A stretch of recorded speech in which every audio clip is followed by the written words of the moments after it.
Faut dire que leur maman n'est autre que la meilleure pâtissière du monde. Nina Métayer. Pierre Hermé, élu champenois de l'année. Après la chef étoilée Anne-Sophie Pic l'an passé, le pâtissier recevra ce trophée demain à Épernay. La pâtisserie, c'est un métier incroyable. Et quand on voit des grands chefs comme Cédric Grolet, Amaury Guichon, encore Nina Métayer, ça nous inspire forcément à suivre leurs traces. Et depuis l'arrivée des réseaux sociaux ou encore des émissions télé, la pâtisserie, c'est vraiment devenu tendance. Mais on oublie facilement les sacrifices que ce métier demande et par où il faut passer pour soi-disant réussir. Mais peut-on vraiment faire carrière en pâtisserie? Je vais vous répondre avec mon vécu et pas avec ce qu'on voit sur Instagram. J'ai fait 8 ans en pâtisserie, boutique et restauration avant de changer et de trouver le modèle qui coche toutes les cases. Et justement, si on commence par le début, pourquoi on tombe amoureux de ce métier? Si on se met d'un point de vue extérieur, les gens, eux, y voient une vitrine parfaite. Un métier qui est de plus en plus associé au luxe comme Louis Vuitton, Dior et plein d'autres marques. Ça peut être aussi des grands chefs avec des storytelling juste incroyables.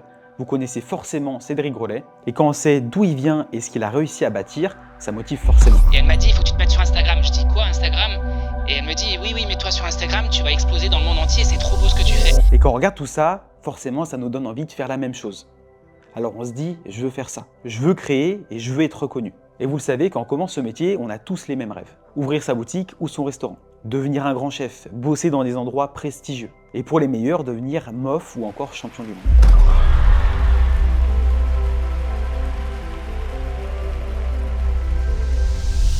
Moi aussi, c'est ça qui m'a fait rentrer dans le métier quand j'ai commencé. Mais derrière tous ces rêves, il y a un quotidien que très peu de personnes te décrivent. Car oui, c'est un métier très rythmé. Soit tu commences très tôt, soit tu termines très tard, ou même les deux. Ton corps, il encaisse, parce que oui, tu es toute la journée à être dans le rush. Il y a aussi la fatigue qui s'accumule. 3-4 ans quand on est jeune, ça va, mais arrive le stade où tu récupères pas à 100%, et ton corps, lui, il est épuisé. Je l'ai moi-même vécu et je peux te dire que le manque de sommeil, tu vas forcément le payer à un moment donné. Il y a aussi la pression qui est présente en permanence. Que ce soit les exigences élevées, les erreurs qui pardonnent pas. Je la pose pour pouvoir nettoyer bien mon truc. J'ai même pas eu le temps de remettre la main pour prendre la maryse. Le chef prend la maryse, il ouvre la fenêtre, il jette la maryse par la fenêtre. Il me regarde, il me dit tu te démerdes et pendant tout ton service, s'il y a une erreur parce que t'as plus de maryse, c'est pour toi. Et aussi les périodes de fête comme actuellement les périodes de Noël. À savoir qu'il y a deux mondes bien distincts. Ça peut être les restaurants, les étoilés, les hôtels. Pression, perfection, hiérarchie, timing. Et de l'autre côté, on a les boutiques. Réveil très tôt, production massive, routine intense et fatigue silencieuse. Et à force de travailler autant, forcément, ta vie sociale elle en prend un coup. Parce que, mis à part tes collègues de travail, c'est compliqué d'avoir une vie sociale à côté. Ça peut être aussi la vie de famille qui n'est pas forcément présente parce que oui, tu passes plus de temps au travail qu'autre chose. Tes week-ends, tu peux les passer à travailler, tout comme les fêtes. Et une chose qui est très tabou dans le métier, c'est la santé mentale.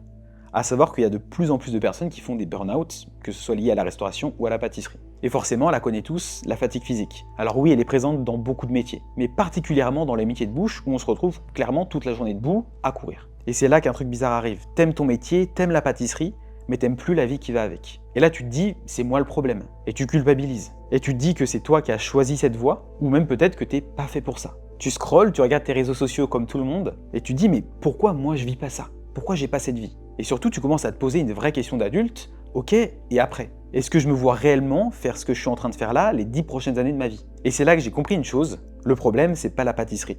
Le problème, c'est le système qui va avec. Parce que oui, la pâtisserie, quand on regarde bien, c'est un métier exceptionnel, qui demande d'être précis, d'être rigoureux et d'être créatif. Mais le problème, c'est encore le modèle dans lequel est enfermée la pâtisserie. Après, je suis persuadé qu'il y a plein d'entreprises où ça se passe très bien, mais c'est encore assez rare aujourd'hui. Donc oui, dans ce système, qui est en fait le salariat, tu travailles pour quelqu'un, tu construis pour quelqu'un, et surtout, tu donnes tes meilleures années.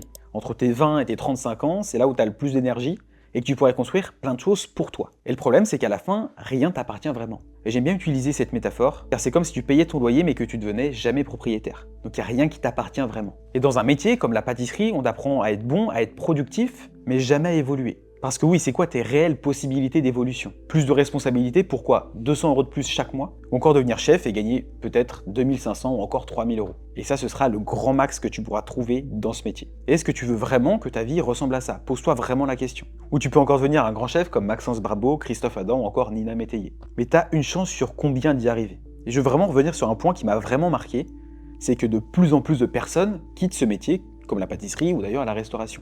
Regarde autour de toi, t'as que des jeunes, que ce soit dans les cuisines, dans les labos, et t'as rarement des personnes qui ont 40, 50 ans. Et je te prends mon exemple personnel, dans ma classe de BTM, on était 20, et aujourd'hui ils sont peut-être, 3, 4 maximum à être encore dans le métier. Tous les autres, ils se sont reconvertis. Et pourquoi à ton avis? parce que les conditions de travail les font fuir. Et quand tu regardes le ratio investissement-résultat, la balance elle est vraiment déséquilibrée. Tu t'investis personnellement, tu donnes tout, tu fais des heures supplémentaires, t'es pas forcément reconnu pour ce que tu fais, et au final, t'as pas tant de résultats si ce n'est qu'un salaire fixe qui tombe chaque mois. Et j'ai compris que si je continuais comme ça, ma vie dans 10 ans, elle allait pas être celle forcément que j'avais rêvé. Et attention, je déteste pas la pâtisserie, loin de là. Mais je refuse de bosser, de me tuer à la tâche pour quelqu'un, du moins c'est pas ma vision. Alors oui, tout se passe bien quand en études tu penses plus à tes diplômes qu'autre chose, mais quand tu arrives réellement dans la vie active, que tu décroches ton premier CDI, c'est à ce moment-là que tu ressens certaines choses.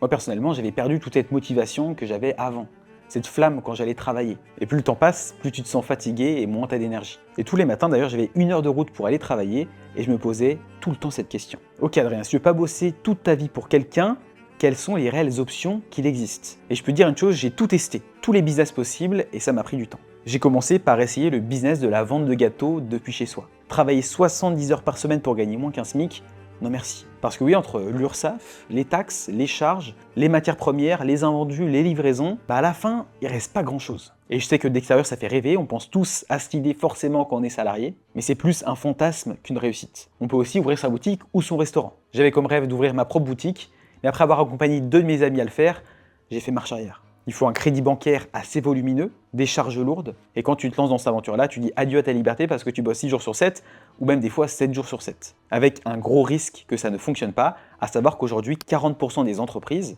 restaurants et boutiques, mettent la clé sous la porte après 3 ans d'ouverture. Il y a aussi les masterclass en présentiel. Ça demande beaucoup d'organisation, beaucoup de logistique et beaucoup de communication sur les réseaux, pour à la fin pas grand chose. Les gens annulent au dernier moment, la location d'atelier ça coûte très cher, c'est peu rentable et encore une fois ça demande beaucoup d'énergie. Il y a aussi l'influence sur les réseaux sociaux qui attire de plus en plus de monde. Et vous voyez peut-être des comptes à 100 000, 200 000 abonnés, mais une chose que très peu de personnes savent, c'est que tous ces créateurs génèrent pratiquement 0 chiffre d'affaires, mis à part quelques collaborations ou placements de produits, et à côté ils ont pratiquement tous un CDI. Et à savoir que l'influence c'est pas un vrai business. C'est un complément de revenu, donc rien de stable dans le temps. Et pour terminer, on a le business en ligne. Donc là, je te parle pas de vendre un e-book à 10 € ou encore de faire de l'e-commerce. Un business en ligne, c'est aider une personne à atteindre un résultat grâce à une formation ou encore un accompagnement. La personne, elle est bloquée dans sa situation actuelle, qu'on appelle point A, et elle veut atteindre le point B, sa situation de rêve. Problème, elle sait pas comment faire, et c'est là que toi, tu interviens avec ta solution pour passer de A à B. J'ai découvert ça par hasard sur une conférence d'un entrepreneur, et j'ai tout de suite accroché, ça cochait toutes les cases. 70 à 80% de rentabilité, liberté de travailler quand et où tu veux, tu deviens indépendant, tu gagnes beaucoup mieux ta vie, tout ça en aidant réellement des personnes à obtenir un résultat. Et c'est là que j'ai compris ce que je cherchais vraiment. Je voulais pas arrêter la pâtisserie, je voulais juste changer la manière de l'exercer. Et je l'avais trouvé dans des ateliers de pâtisserie en ligne. Donc à côté de mon CDI chez La Durée, je commençais à construire mon business de formation de pâtisserie en ligne. Et mon plan, il était très simple. Je voulais créer une communauté de passionnés sur les réseaux sociaux, ensuite leur proposer une réelle solution pour améliorer leurs compétences. Je me suis tenu à ce plan et les résultats ont suivi. 100 000 abonnés sur Instagram, 10 à 20 000 € chaque mois en plus de mon salaire, et surtout j'avais retrouvé cette flamme, celle que j'avais perdue il y a quelques années et qui commençait à revenir. Forcément, quand on travaille pour soi-même, ça change beaucoup de choses. Après 6 mois de lancement, à voir que ça fonctionnait plutôt bien, j'ai décidé le 30 septembre 2023 de démissionner de chez La Durée et de devenir 100% indépendant. Et entre ce moment-là et aujourd'hui, il y a beaucoup de temps qui s'est écoulé. Mais j'ai réussi à me construire un vrai système qui me rapporte plus de 50 000 € chaque mois et surtout d'avoir une formidable équipe de 7 personnes. Mais au-delà du côté financier, j'ai surtout retrouvé cette liberté, celle que j'avais pas avant et qui me permet aujourd'hui de voyager, de retrouver du temps pour moi, par exemple pour juste pratiquer un sport, ou encore passer du temps avec ma famille. J'ai beaucoup plus d'énergie, forcément je me lève plus à 3 h du matin. Je kiffe à nouveau ce que je fais, je me lève tous les matins avec ce smile parce que j'ai trop hâte de commencer à retravailler sur mon business. Donc la vraie réponse à cette question, elle est nuancée. Alors peut-on vraiment faire carrière en pâtisserie? Je vais vous répondre oui, mais pas forcément avec le modèle qu'on connaît aujourd'hui. Parce qu'il existe plein de trajectoires, comme par exemple celle que j'ai choisie. Et la vraie question n'est pas est-ce que tu aimes la pâtisserie, mais la vraie question c'est est-ce que la vie que te donne ce métier te convient? Si la réponse est non, alors pose-toi les bonnes questions. Et si pendant cette vidéo tu t'es reconnu, sache une chose. Tu peux te créer la vie que tu souhaites. Et enfin te lancer et travailler pour toi, je te laisse cliquer sur le lien qui se trouve juste en dessous de cette vidéo. C'est Adrien, et je te dis à très vite.